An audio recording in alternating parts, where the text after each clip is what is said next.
Hi everyone, my name is Vanessa Vallely and I'm CEO and founder of We Are the City and We Are Tech Women. I'm here with you today to give you a little bit of an insight into this year's Rising Star Awards. So this session is going to be a little bit of a tips and tricks for an outstanding nomination. I'm going to tell you a little bit about the process. I'm going to explain the categories and the timeline. And then I'm just going to give you some advice as a judge, not of my own awards, but of many other awards, on what our judges are actually looking for in your nomination. And hopefully by the end of this session, I could have encouraged you to put yourself forward. So let's get going. So first of all, what are the Rising Star Awards? Well, they've been something that we've been doing for the past 12 years. I noticed a gap in the market whereby there were lots of awards, but they were focused on senior women. And I questioned, well, where's the awards for women in the middle, where life gets a bit tricky? There's lots of complexities within that sticky middle, as we know from research and from living it, if you're watching this. So why can't I create something that would shine a spotlight on those women that are in the middle? And I looked across a multitude of different industries and saw that there was inequalities within those industries. So the plan was that we would do an awards for the sticky middle and we would cover perhaps 20 different industries so that women from all different backgrounds, all different kind of professions could enter our awards. So as I said, we've been doing them for around 11 years. This is the 12th year. And through those awards, we've shone a spotlight on over 1,150 women. So we also did the awards in India, but predominantly they've been in the UK. There are not just individual awards. So we have the Rising Star Award winners. They're the ladies in the categories. We also have other categories as well, such as Company of the Year and Champion of the Year, but I'll run you through them a little bit later. So let me just give you some background as well. So as I said to you, we've been seeking incredible, marvellous women since 2015. We have 1,150 rising stars. We're interested in women below director level, and sometimes this causes a bit of confusion because obviously every company is structured in a different way. So you may not necessarily have the hierarchy of director. But if I could explain it, we're basically looking for women that are not yet running large teams. So it's okay if you're running a team of 5. Perhaps you're not running a very large P&L, so you're not responsible for millions of pounds, but you're at that mid-level. So you're not quite sitting at the board level, you're not at C-suite level, you're not a managing director, you're kind of, you're below that. So we say kind of up to director level, but if you've got any questions around what that looks like, you can always email into us at info@wearethecity.com. There's no age limits to our awards. Our youngest winner has been 7 years old, and our most maturest winner has been, I think she was in her 70s. So no age limits. We believe you can be a rising star whatever age you are. There's no cost to enter our awards either. It's completely free. So from my perspective, what have you got to lose? We welcome nominations from all individuals who choose to identify as women. If you look at our wonderful judges, they reflect our community. They are leaders in the professions of which they're judging. They're long established, so they have the credibility to judge the awards and the amazing amount of nominations that we get in. But a lot of our judges have been with us for many years, so they know exactly what we're looking for. So people that are knocking it out the park in terms of their job, but they're also giving back in some way. So that could be through mentoring, through working with schools. So a number of different ways that you're helping others. So the ethos of kind of what we live by is, we're particularly interested in those that are lifting as they climb or, pulling down the ladder so that others can climb it. So that kind of thing. We are one of the few awards that it's for us, it's more about the award than the awards night. So we don't just celebrate and have a fancy dinner. It's about what we do afterwards that's really important. So we're absolutely invested in supporting our women. And we do that through a number of different partnerships. So for example, membership to Chartered Management Institute, there's a learning day at Warwick Business School where we go and hang out with all the professors. There's WhatsApp groups so that you can continue to talk to each other. They're always pinging. And there's also a schedule of events, so specific events that we put on for our winners. And the great thing is, even if you win 1 year, you'll still be invited to those events the year after and the year after that. So it's very much a big community, more like a family, I would say, of award winners that lift and support each other. So you don't have to be entered by your company. You could enter yourself. In fact, we love self-nominations because no one knows your story like you do. So there's 2-step processes. I'm going to come into that a little bit. If you're nominating yourself, it's just one easy step. But if you're nominating someone else, then there's an additional stage. But I'll talk you through that in a second. So in terms of what's changed, so some of you might be familiar with the way that our awards have run previously. We had a bit of a strategic review of how we do our awards last year. We've made a few changes. So if you are from the old school, or perhaps you've nominated yourself before, here are some of the changes that we put in place. So there will be no shortlist this year. We will go straight to winners. So when our judges judge, and bear in mind it is our judges' decision, they will judge and we will go straight to the winners' announcements, which will happen in May. There are 3 winners per category this year. Previously, there were 5, but we will recognise 3 within each category that we have within the awards. The in-person celebration will be in London. It's actually going to be hosted at Nomura in central London. So we've moved away from hotels purely for the fact it becomes really, really expensive, and we have to pass that cost on to women. And we know financial, cost of living and stuff like that. So we're trying to keep the awards as cheap as we possibly can should you get to that winner stage, and I'll come on to that a little bit later. All nomination forms can be found and completed. You can go to WeAreTheCity.com and you can go to Rising Stars from there, or you can go directly to the Rising Star website. So let me tell you a little bit about our family of winners. So I mentioned them earlier on, this wonderful community of women supporting women. And obviously we have our Men for Gender Balance in there as well. So you can go and have a look at some of our award winners. They're available on the website. You can see them by each year. But also you would have seen them on LinkedIn. So we know that some of our previous winners, we've got Liv Cook, for example, champion freestyle footballer, now into property business. Liv is amazing. Campaigners, people that have championed for gender balance. We've had 40 new authors over the years, so people that have gone on to write books. We know that we see promotions off the back of the awards. We hear this in our focus groups post awards when we get everyone together to meet, that people have been given extra responsibilities, some have been given promotions, that the award has become a talking point in interviews and in terms of having those conversations about extra responsibility. So we can't guarantee it, of course, but we know that the awards open up doors. And again, I'm going to talk to you a little bit about that later. We've seen some Queen's Honours, or King's Honours, as they're now called. We've seen our ladies speaking on panels and on TV, in documentaries. We've seen them become ambassadors and role models and spokespeople for their companies. And some have even started their own business, or they've started a bit of a side hustle on the side. So again, you can go and see all of our previous winners. It's available on the Rising Star website. So let me explain to you about the Rising Star categories. So we have the individual. So these are all the different industry categories. This is where we have 3 winners. Remember what I was telling you earlier on. So these are the individual winners. Outside of the individual winners of those different categories, we have 3 other kind of awards categories. So a champion. So this is a senior individual, any gender, who's championing the gender equality, either inside or outside their organisation. So this wouldn't necessarily be a diversity and inclusion head.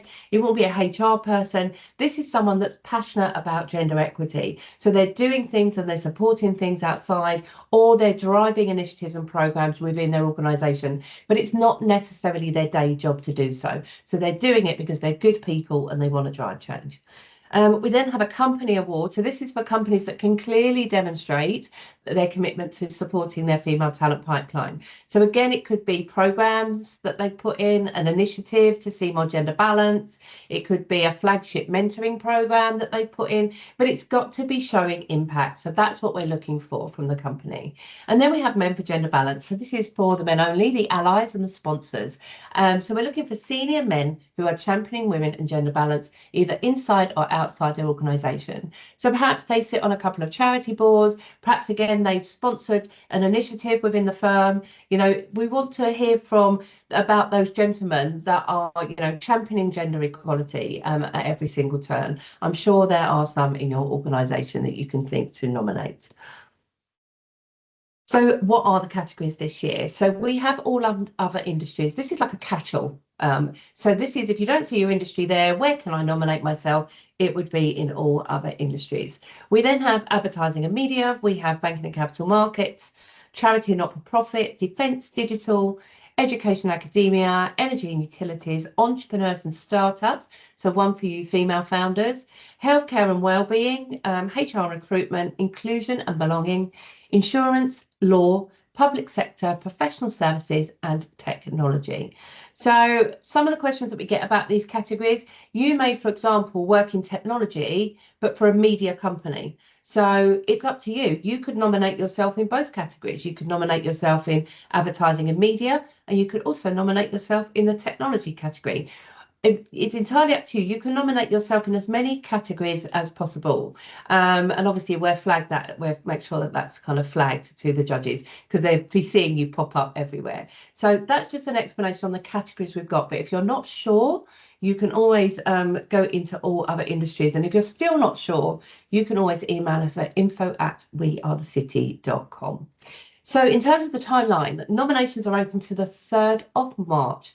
However, you have until the 10th of March to get your supporting information in. That's on the assumption that you've been nominated by someone else.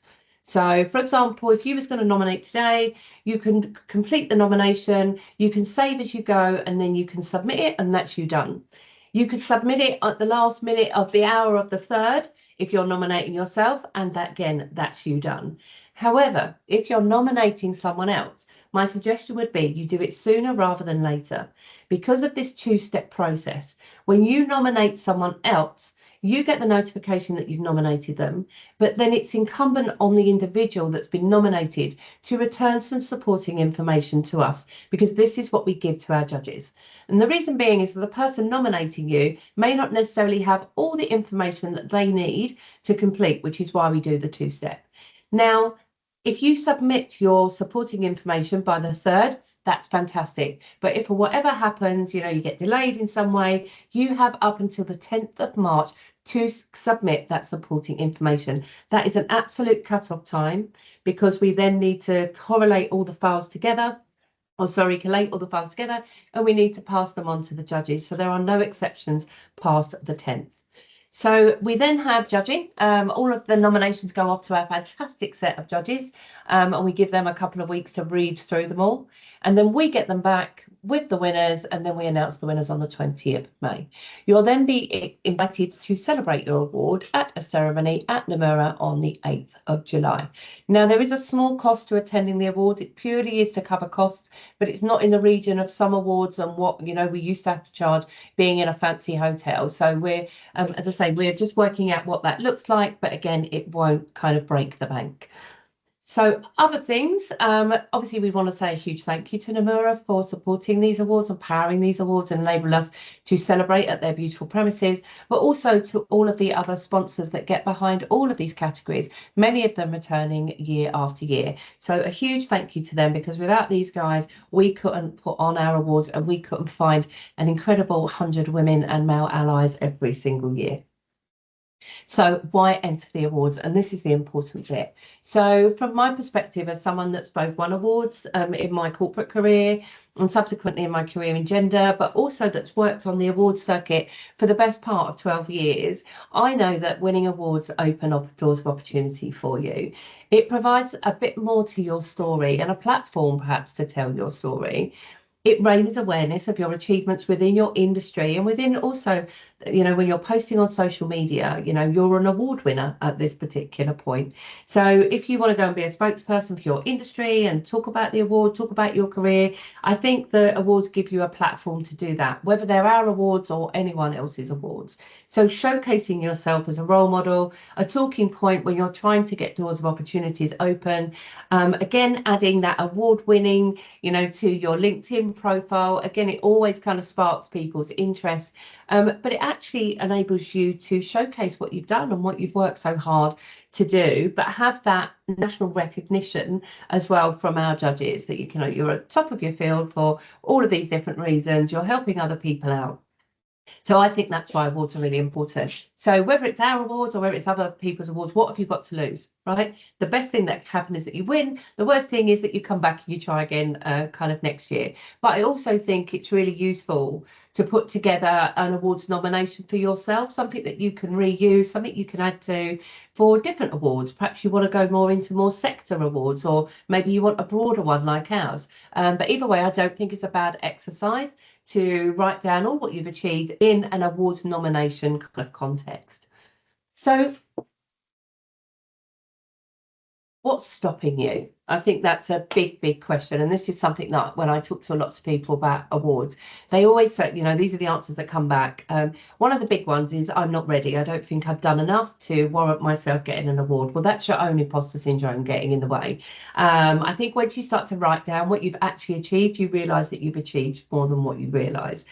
Some people think, oh, if I put myself out there, it's a little bit bragging or boasting, or even to tell people, oh, I've been nominated for this award. You know, we tend to shy away from that. What if I don't win? What if I don't get through? Or it's best not to tell anybody. So I think, you know, I want you to kind of put all that to one side. What have you got to lose by entering? As I say, the good opportunity to sit down and actually articulate what you've achieved. And maybe it's not this award, as I said, maybe it's others, but it's certainly not bragging, and it's certainly not boasting. It's building up your credibility in the industry. It's going to enhance your visibility in the industry as well. And trust me, you probably have done enough. Let us be the judge of that. So don't let anything stop you. I think that's the point I'm trying to make. Now, what makes a good nomination? Now, I'm coming at this from as a judge from other awards.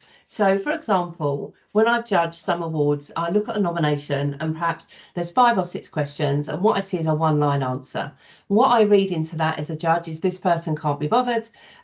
They've rushed through this. They haven't got the time. They don't really want it. So I'm more likely to skip a nomination that has got a one-line answer than I am somebody that I think, oh, this has had some effort into it. They've proofread it. They've spell checked it. They've articulated themselves in a way that they're telling me a story. I'm captivated. I want to know more. You know, I'm interested. How do you structure that story? You know, was it all plain sailing, or actually did things go wrong? And how did you come back from that? Where did you use your innovation? You know, what I don't particularly like to see, and I don't think the judges particularly enjoy because it doesn't really tell us much, is a bulleted list of all certifications. We can say that you are multi-certified in X, Y, and Z, and you've saved all that space because some of the questions that we ask do have a word limitation. So you want to be really smart with how you kind of use those words. So should it be just a list of achievements? Again, we restrict the words, so we can't let you write pages and pages, but you need to be concise. We're also interested in how you've helped others. Well, have you mentored someone? Have you gone into a school? Did you set up a group within your organisation to address a particular problem? Do you volunteer anywhere? Do you sit on a charity? Do you go off and read to kids at the weekend? Like anything like that we want to know about. It kind of tells us a little bit more about you. Now, I talk a lot about cause and effect. So sometimes when I read people's nominations, they tell me what they've done, but they don't tell me the impact. So they leave it to my guesswork. And sometimes even, and this doesn't have to be about big numbers either, like, you know, I did this and it affected 10,000 people. You could have put something in place that affected 2 or 3 people, but it was a really big impact to them. So please don't discount some of that. Sometimes it's not just about big numbers. But what I'm interested when I'm reading is I did that and this is the impact that it had. So think about that from cause and effect. Context, numbers, breadth, scope, whatever it is that you can kind of add in is always of interest because it gives us the context of what we're reading. Where we've gone above and beyond, we've kind of spoke about that, anything around innovation. And I mentioned it earlier on, self-nominations are awesome. No one knows your story like you do. And I would kind of end on that. If you don't toot your own horn, who will? So don't be shy, tell your own story. What have you got to lose? So in terms of other things, what are our judges looking for? So obviously that you meet the criteria, and we'll double check that, making sure you're in the right category, so we don't have to kind of move you about, that you spent time on that nomination, that it's been submitted, as I say, you've checked it, it's got all the detail on it that we would like, that you're taking us on a bit of a journey, like I can see, oh, she started here and then she did this and she did that and she saw that opportunity. So that all of the impacts are kind of there. Again, you're putting things in place, delivering initiatives that help others, lifting as you climb, as I said earlier on, paying it forward. Examples where you defy the odds, we talked about that. And also what we're interested in is where have you taken some risks? Where have you said, okay, that doesn't look like it's achievable, but I'm going to go for it anyway. And you've took some risks and it's either turned out really well or you've learned as a consequence from it. There's no wrong or right answers when it comes to that. So let's look at the platform. So we moved platform this year. So we're on a form kind of nomination. So when you go to the website, you will see I'm nominating myself. which is self-explanatory. We're going to ask you for some details. You're going to answer your questions there and there. You can save as you go, or if you're confident, and what I would always tend to do is I'd look at the questions and I'd kind of type them out, get them right, and then I'd be ready. When I actually do the nomination, I would submit them into the boxes, and then I'm just ready to hit send, and then I know it's done. But the self-nomination, you're going to do it then and there, so save you go, and you can submit at any point. When you're nominating someone else, and this is what I was explaining earlier on, so say for example, I was going to nominate Chantel in my team. So I would go onto the website, I'm going to nominate Chantel, I'm going to put my details in, I'm going to need her email address because this is going to fire off an email to her when I'm finished, and I'm going to write a short paragraph of how wonderful I think Chantel is. Once I hit submit, I'll get a notification to say that my nomination's been submitted, and Chantel will get an email saying, congratulations, you've been nominated for the Rising Star Awards. Here is a link for you to fill out your information. So that is your unique URL, that link. So you can go to that link and you can start filling it in, and you can save as you go. You can go back to it the next day and the next day. But remember, as long as everything is submitted by the latest, the 10th of March, we will have what we need to send to the judges. So there are the kind of options that you've got. I'm nominating myself, I'm nominating someone else, I've been nominated by someone else. This is just a way of, say for example, you use the URL, you lose your email with your unique URL link, you can come back and you can choose this option, and it should be able to log you back in so you can complete your supporting information. But again, any issues that you have with that, you can always get in touch. So one of the things I would say to you, don't underplay your achievements, right? I want you to write this to the point where you think, oh my God, it's cringy, I'm boasting, I'm bragging, because you're probably just about right. Always get someone else to read it. I think that's a great advice. I'm going to submit this, so get somebody to read it through. They'll probably spot something that you haven't included or something that you maybe need to hone. So always use someone else. As I said earlier on, avoid listing every single certification. Remember that cause and effect. I've said about asking people to review. One of the things you need to remember, so in the nomination form, we asked you for your bio. When we've got this bio, once you've been submitted, say for example you win, this is the bio that we're going to publish on the website. So be really mindful what you put in that bio around anything that might be confidential, anything that you think might happen but maybe it doesn't happen, and then we publish it. So really think hard about kind of, you know, what it is that you put in your bio, that you are happy for us to publish that on our website should you win the awards. Get the headshot right. Again, these are just little tips from my team. We always get on awards announcement day, oh, can I change my headshot? Can I change this? Can I change that? And the team can do it, but obviously if there's 100 of you wanting changes, it puts a lot of pressure on what is a small team. So submit the right headshot. Fantastic. Submit the right bio and we should be good to go. Fingers crossed if you win the awards. Save what you write. As I say, I think it's always useful to keep a copy, and you have until 3rd of March. So nominations will close on the 3rd of March, but you have till the 10th of March to get that supporting information in. So I'm going to close off now. If you've got any questions, you've got the email address where you can kind of email in. We're happy to answer any questions. But I've just put another list of different awards that I've come across in the past that I think are out there, and they're really good awards and things like that. So there may just be other ones that you want to go and check out if you want to enter multiple awards. There's probably a lot more than this. This list was done quite a while ago, but these are some awards that I highly respect. So they're worthwhile having a look.